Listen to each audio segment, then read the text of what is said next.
cristãos, vinde ofertai os louvores pascais.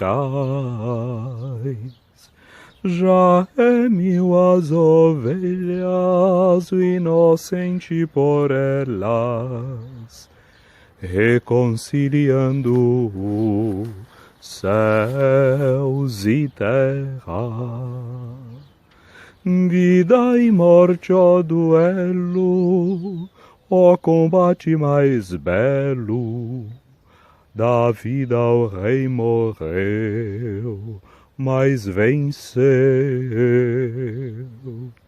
Que viste, ó Maria,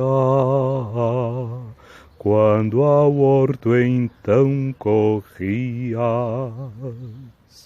a tumba vido vivente, do Cristo a glória resplandecente. Os anjos eu ouvi, e os panos no chão eu vi. Minha esperança clareia, Jesus vai nos ver na Galileia. Cristo, eu sei, ressuscitou, eis toda a verdade, e toda a vida, ó Rei, piedade. Amém. Aleluia. Graça e paz, cara amiga, caro amigo que está acompanhando a nossa meditação diariamente sobre o Santo Evangelho na liturgia, neste sábado, que é o sábado da oitava da Páscoa, da ressurreição de nosso Senhor Jesus Cristo. O Evangelho que a liturgia hoje nos apresenta é um dos mais antigos, é aquele composto no Evangelho de Marcos, que é o mais antigo dos Evangelhos, é o capítulo 16, versículos de 9 a 15. Essa parte do anúncio da ressurreição, como nós ouvimos hoje, ele foi colocado depois porque, ao que conta o texto do Evangelho, quando nós chegamos no capítulo 16, no versículo 8, o que vemos é que as mulheres ficam amedrontadas e saem correndo do túmulo ao verem aquele anjo, aqueles homens vestidos de branco diante delas. Minha amiga, meu amigo, quando Jesus anunciava a sua morte na cruz, ele sempre fez anunciando que ao terceiro dia ele ressuscitaria. O anúncio da paixão e da morte foi sempre acompanhado da parte de Jesus pelo anúncio da ressurreição. Mas você lembra que muitas vezes, falando destes anúncios da paixão e da ressurreição, que a cabeça dos discípulos sempre esteve voltada para outro lugar, que eles não estavam compreendendo o que Jesus estava falando, o que Jesus estava dizendo. Ora, se era duro entender o anúncio da morte na cruz, toda a dificuldade que Jesus iria passar, não pensemos que seria mais fácil acreditar que ele ressuscitaria. Essa seria então a coisa mais difícil ainda na cabeça deles de acreditar, porque é uma experiência totalmente inusitada. A experiência de que alguém fosse terminar sua vida na cruz, isso era conhecido, era a morte para os malfeitores, era a morte para os criminosos. Se conhecia a história de muita gente morta na cruz, mas a história de alguém voltando do reino dos mortos, alguém que vencesse a morte, tornasse a vida para sempre, essa era uma conversa totalmente nova. Era um anúncio inusitado. Mas aquele Deus que tudo criou a partir do nada é o Deus realmente das novidades, é o Deus das coisas novas. Ele tudo pode. Ele podia do nada criar todas as coisas, como pode da morte fazer voltar alguém, como o fez com Jesus. Tudo isso hoje nós proclamamos, tudo isso nós dizemos hoje, acolhemos na fé, mas não foi fácil para os nossos primeiros pais, não foi fácil para aqueles apóstolos, não foi fácil para aquelas mulheres que encontraram, que tiveram esta visão. Elas não podiam acreditar naquilo que estavam vendo. Os olhos delas, elas pensavam seguramente, nos estão traindo? O que é que está acontecendo aqui e agora, neste lugar?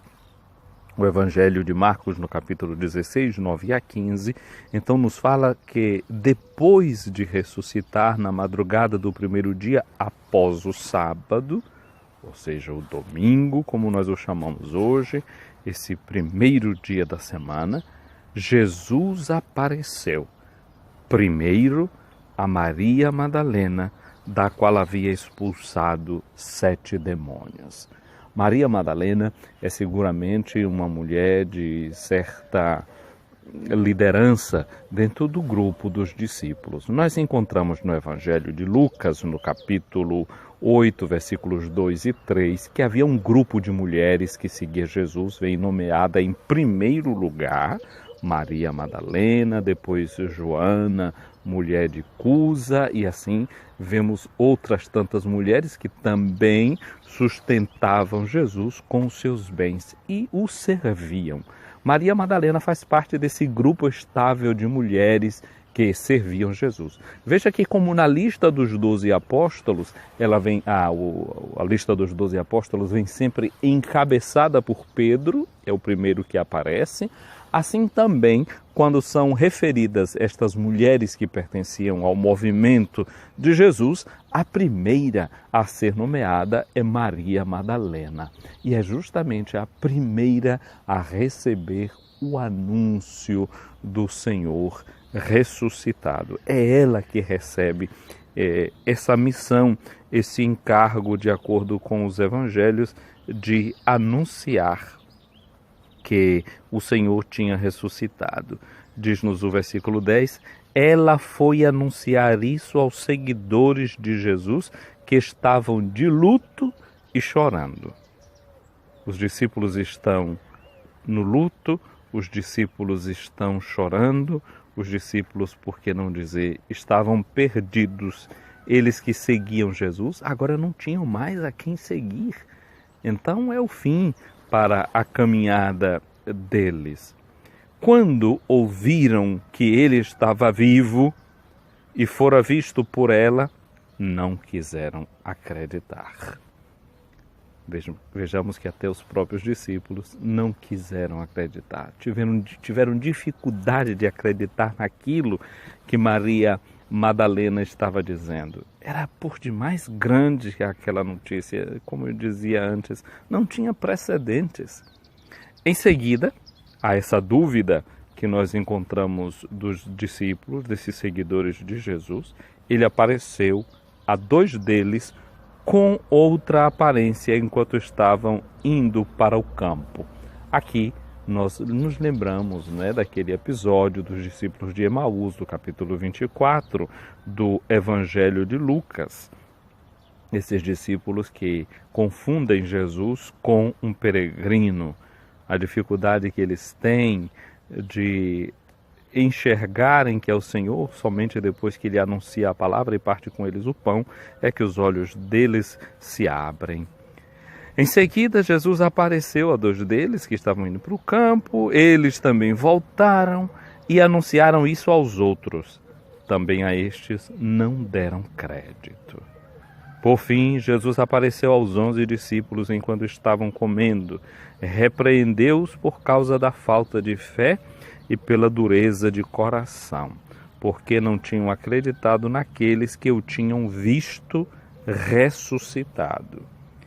E disse-lhes, ide pelo mundo inteiro, anunciai o Evangelho a toda criatura. Veja bem, minha amiga, meu amigo, que o convite, a ordem, o imperativo a anunciar o Evangelho a toda criatura acontece depois que esses discípulos mostram toda essa dificuldade de acreditar nas testemunhas que tinham visto Jesus ressuscitado. Quase como que a dizer que é justamente a missão que cura a nossa incredulidade. É quando o discípulo se faz missionário, portador desse anúncio de que o Senhor vive, que ele vai sendo curado na sua falta de fé. O Evangelho de Marcos é escrito justamente para ajudar os cristãos e as cristãs a responderem esta pergunta: mas o que é a fé? É o Evangelho que é escrito para aqueles que estavam se preparando para o batismo, os catecúmenos. Pois bem, amanhã é o último domingo, ou melhor, último dia da oitava da Páscoa, ou domingo da oitava da Páscoa. Os primeiros cristãos chamavam esse domingo de Domingo in albis deponendis, que era o dia em que os batizados tiravam as vestes brancas que eles tinham recebido no dia do batismo, para de novo, digamos assim, se misturar no cotidiano, no diário da vida, com aquela certeza de que foram revestidos interiormente do Cristo ressuscitado. As vestes alvas agora, eles devem carregar interiormente, como aqueles anjos que estavam vestidos de branco e anunciaram que o Senhor tinha ressuscitado, assim também eles devem, a partir de agora, serem esses mensageiros e de anunciar o Evangelho. Anjo significa justamente isso, mensageiro. Os discípulos agora são anunciadores do Evangelho.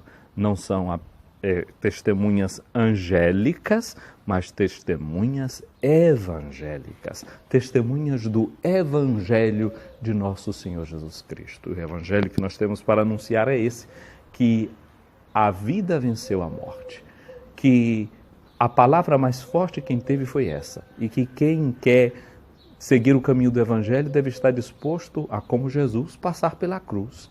Não é o sucesso sempre que acontece na nossa vida, mas temos que contar também com as dificuldades, com as intempéries, com os solavancos da estrada, mas na certeza de que o Senhor tem a última palavra. Minha amiga, meu amigo, um feliz sábado da oitava da Páscoa para você. Para você, meu irmão, para você, minha irmã.